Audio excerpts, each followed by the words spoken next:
Good morning my family. ഇന്ന് ഞാൻ നിങ്ങളുടെ മുമ്പിൽ രാവിലെ മോനെ സ്കൂളിൽ വിടുമ്പോഴുള്ള ഓട്ടപ്പാച്ചിലും കാര്യങ്ങളൊക്കെ ജസ്റ്റ് ഒന്ന് കാണിക്കുകയാണ്. മോൻ്റെ ടിഫിനിലേക്ക് ഇന്ന് പൂരിയും പിന്നെ ഒരു ലഡ്ഡു വെച്ചിട്ടുണ്ട്, കപ്പയ്ക്ക് പഴുത്തതുണ്ടായിരുന്നു. അതാണ് ചെറിയ ടിഫിനിൽ അവന് സ്നാക്സ് ആയിട്ടൊന്ന് കൊടുത്തിരിക്കുന്നത്. പിന്നെ കുഞ്ഞാവയുടെ വണ്ടി വന്ന് ഹോറൻ അടിച്ച് ഞങ്ങൾ പെട്ടെന്ന് പോയി കുഞ്ഞാവയെ കയറ്റിയിരുത്തി. കുഞ്ഞാവയ്ക്ക് സ്കൂളിൽ പോകാൻ മടിയൊന്നുമില്ല കേട്ടോ, അതൊക്കെ ഭയങ്കര ഇഷ്ടമാണ്. ബായ് മോനു. കുഞ്ഞാവ ബായ് പറഞ്ഞു. ഇനിയും വേറെ പിള്ളേരെയൊക്കെ അവിടെ നിന്ന് എടുക്കും. ഓമിനിയാണ്. ചിലപ്പോൾ റിട്ടേൺ വരുമ്പോൾ അവർ ഓട്ടോയിൽ വന്നെന്നിരിക്കും. വീട്ടിലോട്ട് പോകുന്ന കാഴ്ചയാണിത്. പശുക്കളൊക്കെ ഒന്ന് തലോടി.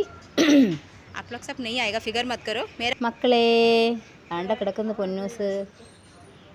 മീൻ ഞാൻ മേടിക്കുന്നില്ല, ജസ്റ്റ് മീൻ കറിയെ കണ്ടപ്പോൾ നിങ്ങളെ ഒന്ന് കാണിച്ചേട്ടോ.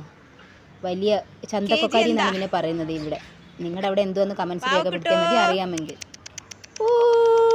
ഡുട്ടുകുട്ടോ ഡുട്ടുകുട്ടോ ഡുട്ടുകുട്ടൻ്റെ സന്തോഷം കണ്ട. പാർക്കുട്ടി രണ്ടുപേരും അടുത്തടുത്തിരിപ്പുണ്ട്. ഞാൻ വരുന്നത് കണ്ടത് ആ ഓടയുടെ അവിടെ നിന്നത്, ആ കോഴിയൊക്കെ എന്നെ കണ്ട് ഓടുന്നു. ഫ്രണ്ടിൽ വീട്ടിൽ ഇന്നത്തെ രംഗോലിയാണ്. ജസ്റ്റ് ബാക്കിലൊന്ന് പോയി ആ വ്യൂ ഒക്കെ ഒന്ന് കാണാമെന്ന്.